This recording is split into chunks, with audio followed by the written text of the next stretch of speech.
Hey les gens, c'est Batou, on se retrouve pour une toute nouvelle vidéo. Aujourd'hui, on se retrouve pour les 24 traditions de Noël les plus insolites dans le monde. Nous sommes le jour actuel de Noël, donc je ne pouvais pas faire une vidéo, louper une vidéo sur Noël. Où l'année dernière c'était sur Fortnite, et cette année je voulais être inventif et faire un truc de culture générale un petit peu et sympathique à regarder car chaque pays a sa tradition et il faut savoir qu'aux quatre coins du monde les fêtes de fin d'année ils témoignent d'incroyables traditions de Noël ainsi que des anecdotes étranges et sans oublier de délicieuses recettes à préparer pour cette occasion. Les fêtes sont souvent aussi variées et inattendues que les cultures elles-mêmes. Et on va commencer par justement un pays qui fait partie, on va dire, des cultes de Noël, des pays cultes de Noël. Je parle évidemment du Canada, où à Toronto plus précisément, nous avons la plus ancienne parade de Noël. C'est surtout que en fait l'une des plus belles destinations pour un Noël enneigé, c'est le Canada. Et soyons bien clairs sur un point, c'est quand il s'agit de Noël et que les Canadiens ne rigolent pas du tout. Est-ce que vous saviez qu'a lieu à Toronto, comme je l'ai dit, la plus grande et la plus ancienne parade de Noël? De nombreuses recettes typiques sont également préparées à travers le pays. Au Québec, par exemple, on sert la tourtière de Noël, une savoureuse tourte à la viande, lors du repas du 24 décembre. On part cette fois-ci en Europe, dans un pays qui fait moins Noël, mais qui est en sorte dans Noël avec le côté religion. C'est l'Italie, avec une crèche originelle qui est à Naples. Noël en Italie, c'est une période réellement magique, célébrée à travers toute la botte italienne. Les fêtes de fin d'année voient les rues et les maisons du pays se remplir de sapins de Noël et de crèches. Le saviez-vous, la crèche a été inventée en Italie au Moyen-Âge, dans la ville de Naples. C'est pourquoi on l'appelle la Presepe Napoletano, qui dit Italie, dit également gastronomie. Chaque région possède ses spécialités de Noël et chaque famille ses propres traditions. Deux desserts particulièrement populaires sur les tables italiennes à cette époque de l'année. Le panettone, originaire de Milan, ainsi que le Pandoro de Vérone. Pourquoi ne pas en goûter? Franchement, ils ont l'air délicieux. Surtout le Pandoro, il a l'air exquis. En Italie, les enfants ne croient pas seulement au Père Noël, mais aussi à la Befana. Cette vieille dame aux airs de sorcière volant sur un balai rend visite aux enfants durant la nuit du 5 au 6 janvier. Elle distribue alors des bonbons à ceux qui se sont bien comportés ou alors du charbon aux plus turbulents dans une chaussette prévue à cet effet. On va de l'autre côté du globe avec l'Australie où en fonction du décalage horaire en fait c'est comme ça, c'est que eux c'est en plein été et c'est typique de là-bas, du coup ils font un barbecue. Ça coïncide en fait avec le début de l'été, Noël. Et du coup c'est synonyme de soleil, de barbecue et de longues journées à la plage. De ce fait, de nombreuses familles australiennes dégustent un dîner de Noël froid ou un barbecue de fruits de mer le 25. Sans surprise, les marchés aux poissons sont généralement bondés le jour de Noël. Le jour suivant, connu sous le Boxing Day, les Australiens se réunissent entre amis afin de profiter d'organiser un autre délicieux barbecue à la plage. Le Boxing Day, on parle pas que de foot, les gars. Pas que de foot. On parle exactement de barbecue, d'accord? Drôle d'anecdote. Les paroles des chansons de Noël, qui sont souvent modifiées afin de remplacer les mots en lien avec la neige et l'hiver, ils sont remplacés en fait par des expressions typiquement australiennes. On retourne en Europe, et plus particulièrement dans un pays scandinave qui est la Norvège, avec le Nis. Est-ce que vous avez déjà entendu parler de ce Nis? En fait, c'est une petite créature mythologique du folklore scandinave qui a tout d'un gnome en fait. Selon la légende, il protège les maisons et les familles qui y habitent. Afin de le remercier, les Norvégiens laissent un bol d'avoine sous le sapin la veille de Noël. Attention, s'il ne mange pas son porridge, le Nis se transforme en petit monstre qui cassera des objets dans la maison. Une tradition bien particulière en Norvège, l'île Julaften, petite veillée de Noël qui se célèbre le 23 décembre. À cette occasion, les Norvégiens restent chez eux en famille pour fabriquer une maison en pain d'épices qui sera dégustée une fois les fêtes terminées. Le 24 décembre, c'est le jour principal de rassemblement en Norvège. Le repas se compose généralement de côtes de porc appelées rib ou bien de cabillaud, de côtes d'agneau ou de rôti de porc. Le tout accompagné du julol, la bière de Noël. On reste en Europe en allant aux Pays-Bas, où est célébré le Sinterklaas, le Saint-Nicolas en hollandais. Et en fait, c'est le 5 décembre qui est le jour le plus important de la saison de Noël pour les enfants aux Pays-Bas. Puisque c'est aujourd'hui que Sinterklaas, donc, comme je vous l'ai dit, Saint-Nicolas, leur apporte des cadeaux. Les enfants laissent généralement une chaussure remplie de carottes près de la cheminée ou sur le rebord d'une fenêtre pour le cheval de Saint-Nicolas. Selon la tradition, Sinterklaas vivrait en Espagne et choisirait chaque année un endroit différent afin d'arriver aux Pays-Bas. Des chasses au trésor sont souvent organisées le 5 décembre pour les enfants afin de trouver leurs cadeaux. L'occasion de savourer également quelques spécialités sucrées de saison comme le peppernoot assaisonné à la cannelle et aux épices, ou le banquet letter en forme de S pour Saint-Nicolas, comme vous pouvez le voir à votre écran. Et le repas de Noël, quant à lui, se déguise de façon gourmanden. En fait, il s'agit tout simplement de se réunir pour déguster le repas en faisant cuire les aliments, viande, légumes, etc. dans de petites poêles au centre de la table. Évidemment, je pense que ça vous rappelle quelque chose. Je parle évidemment de la raclette, qui est un plat du coup qui est typique là-bas à Noël. On reste de nouveau en Europe en allant en Allemagne avec la couronne de l'Avent. Le 6 septembre, c'est le deuxième jour le plus important de la saison après le 24 décembre en Allemagne. La veille au soir, les enfants ont laissé leurs chaussures devant la porte d'entrée et, pendant la nuit, Saint-Nicolas, ou Nikolaus en allemand, les a remplis de bonbons, de fruits et de petits cadeaux. Le cadeau principal sera lui offert par les parents le 24 décembre au soir. Il est apporté officiellement par le Père Noël, le Weihnachtsmann,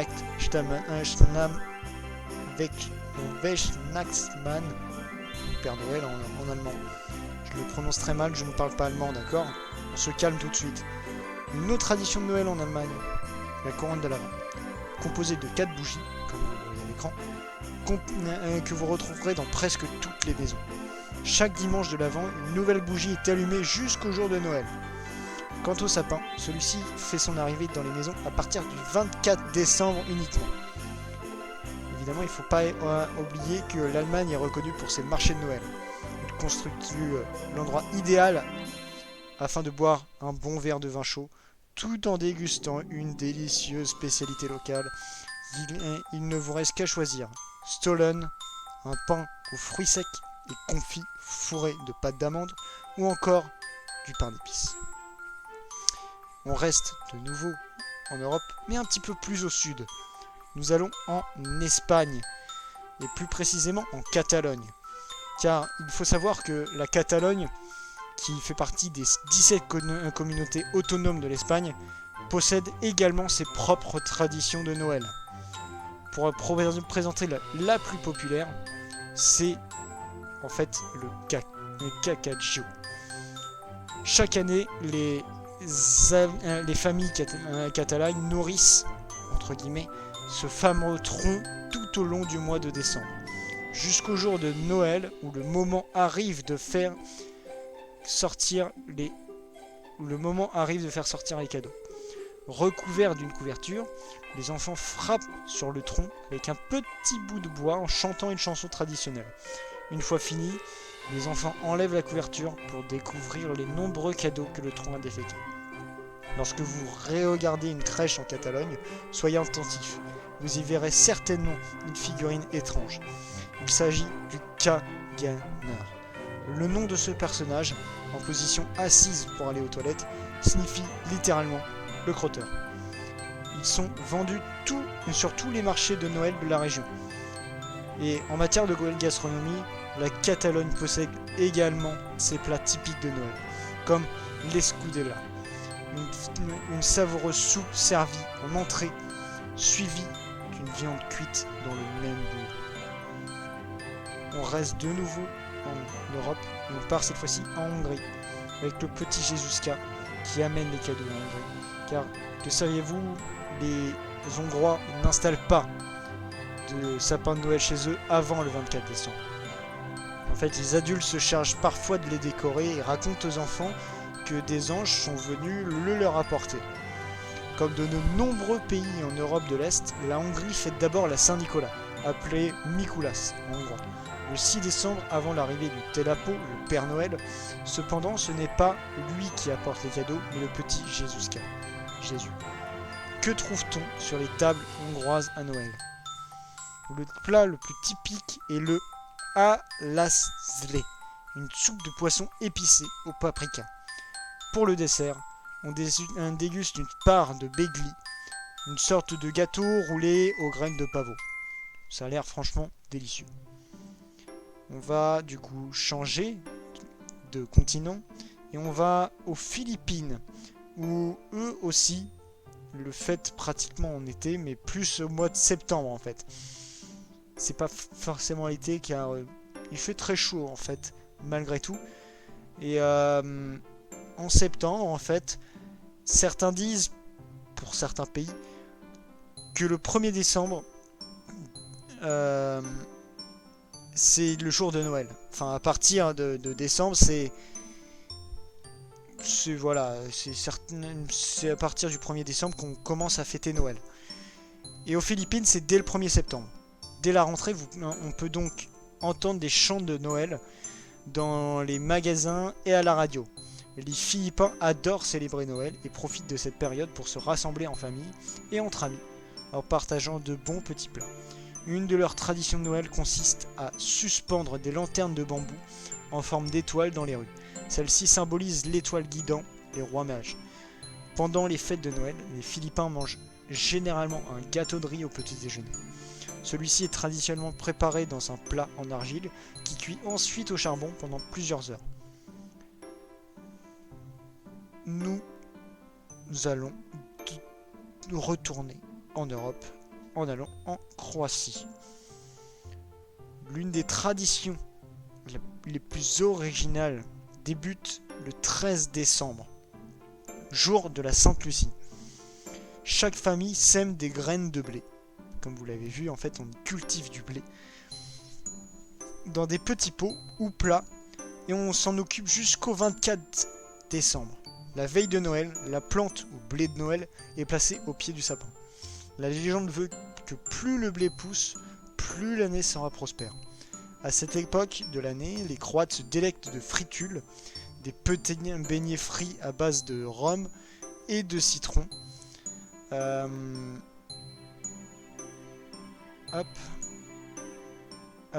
Et saupoudrés de sucre ou recouverts de chocolat.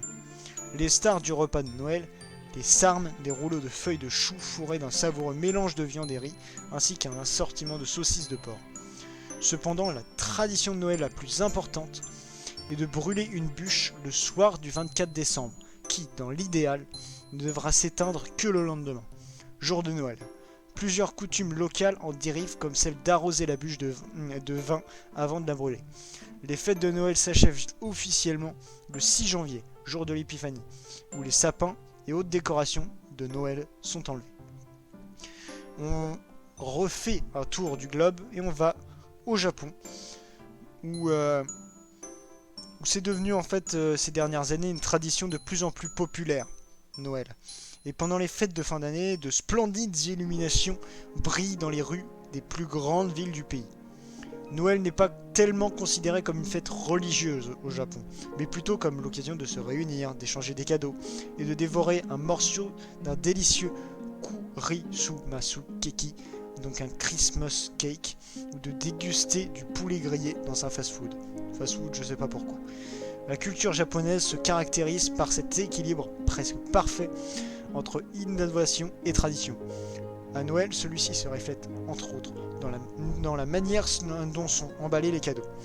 Les Japonais utilisent souvent le furoshiki, un papier d'emballage traditionnel qui se décline dans de nombreux coloris à motifs, qui sont à la fois jolis et respectueux de l'environnement.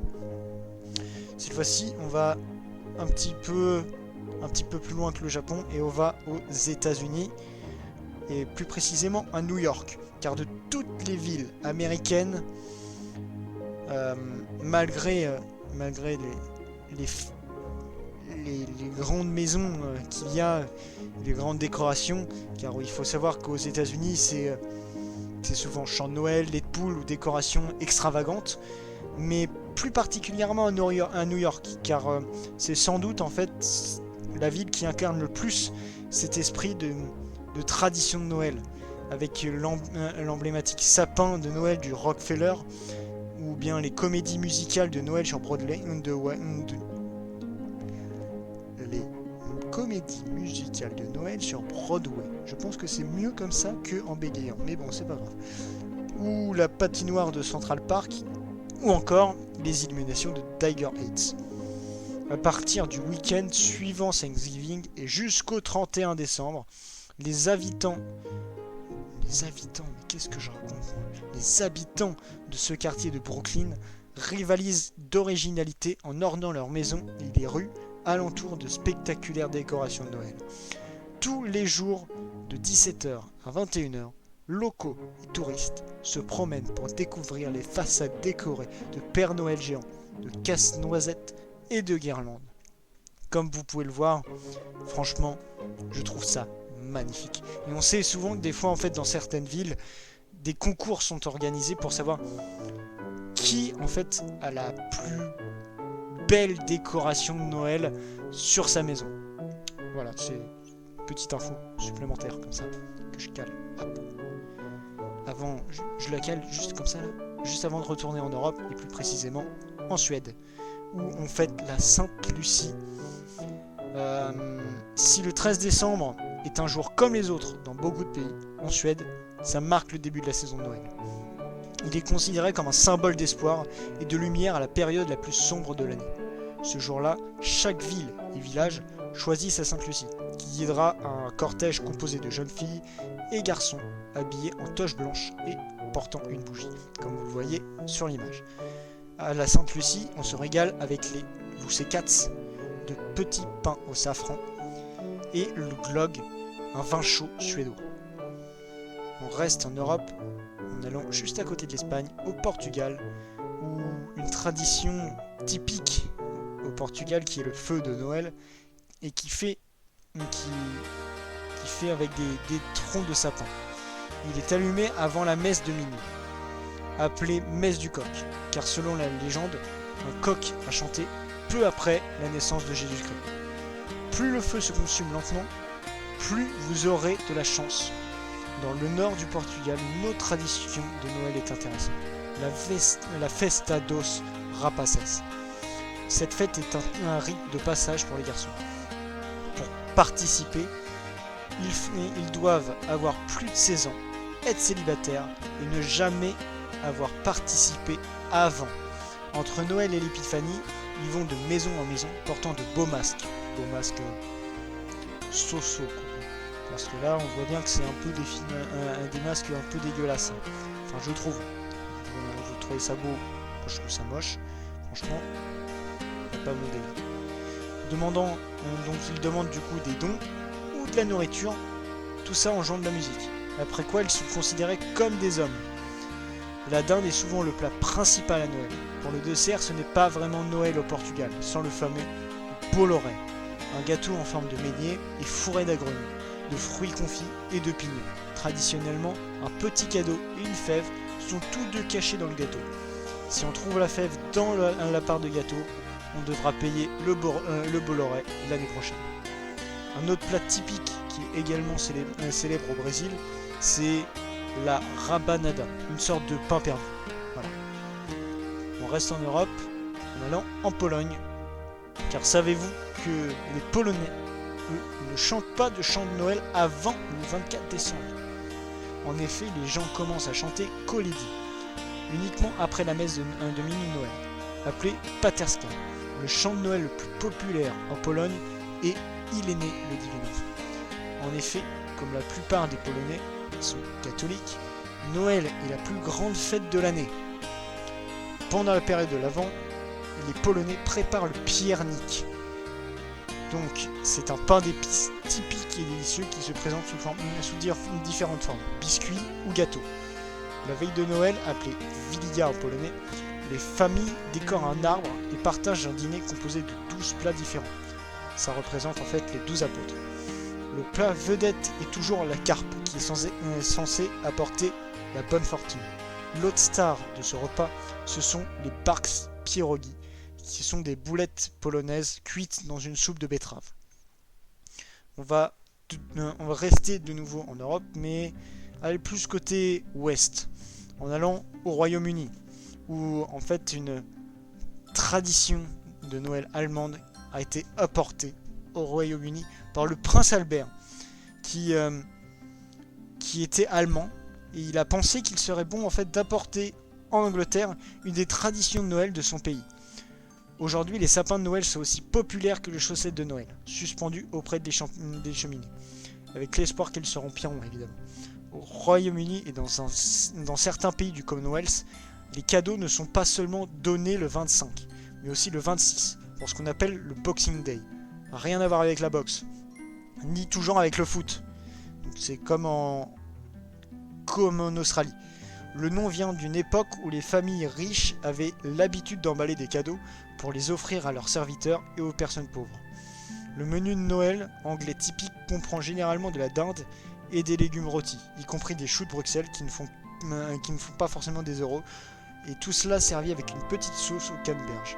Pour le dessert, on y trouve souvent du Christmas pudding, qui est un dessert généralement associé à l'Angleterre, ainsi que une tarte mince pie, je ne sais pas comment le prononcer, et la bagatelle. Mieux vaut aimer les fruits secs et la cannelle et la crème anglaise. La table est également pleine de biscuits de Noël, un régal du coup pour toute la famille. On va cette fois-ci sur le continent africain, en allant en Afrique du Sud, où eux aussi, le Noël se fête en plein été. Bien qu'en Afrique du Sud, Noël y soit célébré en plein été, en fait, les gens aiment également décorer leur maison et leur quartier. Nous pouvons trouver du coup des sapins de Noël partout. Et les enfants laissent une chaussette de Noël pour le Père Noël, également appelé Sinterklaas, et Kersvader en Afrikaans, qui est basé sur les néerlandais.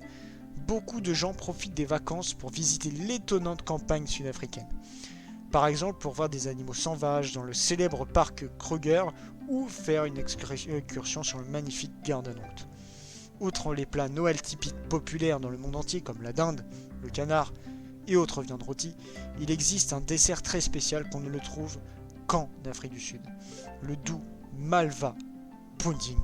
Ce gâteau traditionnel de Noël à base de confiture d'abricot est servi chaud avec de la crème anglaise et de la glace. Franchement, ça a l'air délicieux.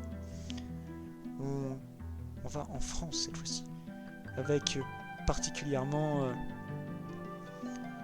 une région bien particulière qui est la Provence. Mais avant ça, il faut savoir que la région qui incarne le plus l'esprit de Noël en France, c'est l'Alsace. Car habituellement, chaque année, des millions de touristes admirent le sapin de Noël géant sur le marché de Noël de Strasbourg. Et tout ça après avoir acheté quelques bretzels, biscuits traditionnellement au beurre de Noël et un verre de vin chaud, on déguste parfaitement bien, au marché de Noël.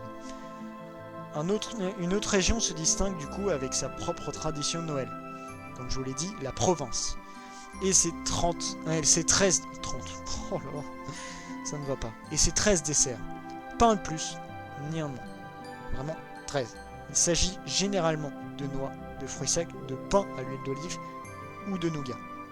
Cela peut varier et chaque famille a ses préférences. Mais il faut vraiment en avoir seulement 13.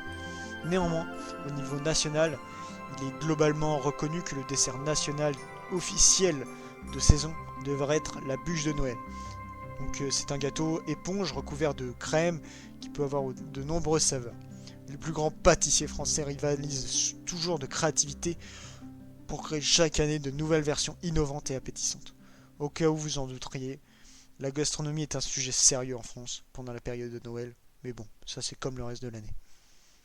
On va en Asie cette fois en allant en Inde, où aujourd'hui, franchement, Noël est célébré particulièrement et principalement dans la ville de Mumbai et l'état de Goa, ainsi que dans certaines régions de l'est du pays. Alors que dans de nombreux endroits, l'arbre de Noël traditionnel c'est un sapin. En Inde, vraiment en Inde, les gens décorent plutôt des manguiers ou des bananiers, comme vous pouvez le voir à l'image. Je trouve ça horrible, mais bon, il y a des gens qui peuvent aimer, hein, après chacun ses goûts. Et tout ça en utilisant les feuilles pour décorer leur maison. Les rues sont également ornées de guirlandes et de lanternes géantes en papier en forme d'étoile, créant une atmosphère vraiment magique. Le gâteau de Noël typique en Inde, le gâteau aux prunes. Les Indiens en ont un penchant pour les douceurs pendant la saison. Et c'est à cette époque de l'année que les tables sont généralement remplies de donc qui était un tourbillon sucré frit, et de Neureos, une petite pâtisserie farcie de fruits secs et de noix de coco, et de dodol, sorte de caramel à la noix de coco et aux noix de cajou. On retourne en Europe et dans le pays du Père Noël, dans le pays qui représente le plus Noël, la Finlande avec la Laponie, car on peut y visiter en fait le village du Père Noël. À Rovaniemi, en Laponie, vous pouvez visiter du coup le village du Père Noël et son paysage enneigé la moitié de l'année. C'est un endroit magique où il est possible de vivre entouré de rennes et d'elfes. C'est également un lieu reconnu pour admirer des aurores boréales et une expérience unique. Rovaniemi organise également un magnifique marché de Noël. La veille de Noël, la tradition locale consiste à décorer le sapin et à profiter d'un sauna relaxant. Ensuite, les familles se rendent généralement sur la tombe de leurs proches décédés et ils laissent une petite bougie allumée en signe de souvenir. Parmi les délices saisonniers finlandais, on peut trouver le joulutortu, un gâteau typique fourré à la confiture de prune, et un riz au lait spécial que l'on retrouve dans différents pays scandinaves. Une amande est souvent glissée à l'intérieur et qui portera chance à la personne qui la trouvera. On va cette fois-ci retourner en Amérique en allant au Mexique car Noël ou Navidad en espagnol, c'est une période de l'année très importante au Mexique.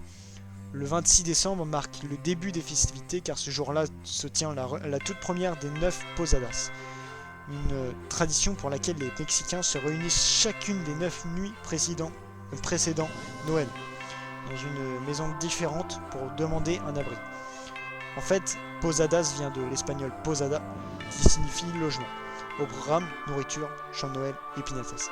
Pendant le mois de décembre, les rues des villes et des villages sont décorées de fantastiques lumières de Noël, parfois aussi en forme de piñatas, et des traditionnelles fleurs de poinsettia. Les célébrations durent généralement jusqu'au 6 janvier, lors du Días de los Reyes, qui est l'occasion de savourer un morceau de rosca de Reyes, le gâteau traditionnel, et de goûter un verre de ponche navideño, le punch aux fruits typique du Mexique.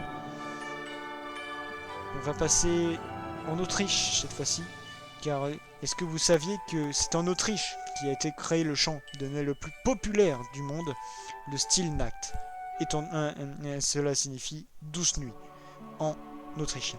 Il a été écrit et interprété pour la première fois en Autriche en 1818. Il est chanté la veille de Noël et ce jour-là, les Autrichiens apportent également le sapin de Noël dans la maison, le décor et savourent leur repas de Noël. Les plats traditionnels en Autriche sont souvent la carpe frite, soit l'eau rôti, servis avec du chou rouge braisé et des boulettes. Les biscuits de Noël autrichiens typiques sont le Lebkuchen, du pain d'épices, et le Vanille-Kipferl, biscuit vanille amande. En Autriche, une croyance enfantine bien connue veut que le Christkind, un chérubin aux yeux dorés, décore le sapin de Noël et place les cadeaux en dessous. Dans le même ordre d'idée, les marchés de Noël en Autriche, comme vous pouvez le voir à l'écran, qui sont magnifiques, ils sont appelés les Christkindlmarkt. On les trouve généralement dans de nombreuses villes du pays. Et ils sont tout simplement magnifiques. De délicieuses recettes pour Noël, mais cette fois-ci au Danemark. Car Noël au Danemark, c'est appelé Jul. Enfin, Jul. Je ne sais pas comment on le prononce, mais c'est J-U-L. Ça n'a aucun lien avec le rappeur, je vous le dis. Et le jour de fête le plus important, c'est le 24 décembre. Ce jour-là, les Julmunden, Père Noël, accompagnés d'un groupe de Nice, elfes, aucun rapport avec le gnome norvégien du début, apportent les cadeaux. Et le soir, les gens font la fête avec un somptueux dîner de Noël. Il est également assez courant au Danemark de danser autour du sapin de Noël, qui est décoré de véritables bougies pour une bog hygge. Pendant la période de l'Avent, les Danois dégustent de nombreux plats et boissons délicieux que le Egsblæskiver, une sorte de beignet frit saupoudré de sucre glace, et le Eidvidgløgg, une version danoise du vin blanc. La veille de Noël, porc ou canard rôti est servi avec du chou rouge, des pommes de terre bouillies et de la sauce. Après cela, les Danois mangent leur dessert de Noël unique et délicieux, le riz à l'amande. Il s'agit d'un riz au lait nappé, d'une sauce aux cerises, où se cache une amande entière. Le membre de la famille qui se trouve l'amande dans son bol reçoit un prix ou un cadeau supplémentaire.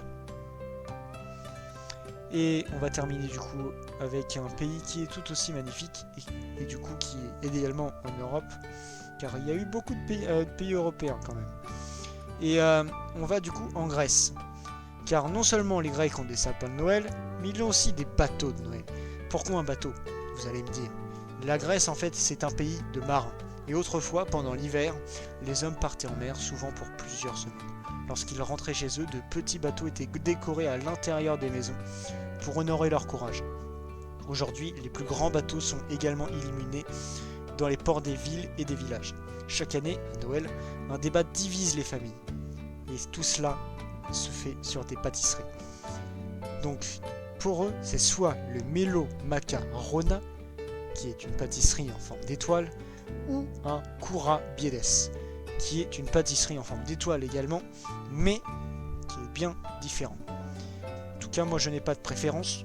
Visuellement, je dirais plus le Kura Biedes, mais chacun fait ce qu'il veut. J'ai envie franchement de les goûter.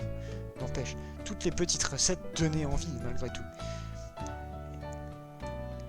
En tout cas, j'espère que vous avez apprécié la vidéo. Il y a de nombreuses traditions. Tout le monde le sait. Et maintenant, je voulais vous montrer qu'il n'y avait pas qu'en France que les traditions étaient spéciales. Comme je vous l'ai dit, c'était une vidéo plus culture générale que autre chose. L'année dernière, on était sur du Fortnite en mode Noël. Et là, je voulais faire quelque chose vraiment de pas plus sérieux, car c'est quelque chose, on va dire, d'intéressant et quelque chose qui pouvait vous apporter de la culture et que personne seulement si vous intéressiez, pouvait savoir. En tout cas, n'hésitez pas à vous abonner à ma chaîne YouTube si ce n'est pas encore fait, à lécher un petit pouce bleu et à activer la cloche, ainsi que vous abonner à mon compte Instagram, à mon compte Twitter, à mon compte TikTok, ainsi qu'à ma chaîne Twitch que vous retrouverez dans la description. Moi je vous dis à une prochaine vidéo et surtout un joyeux Noël. Allez,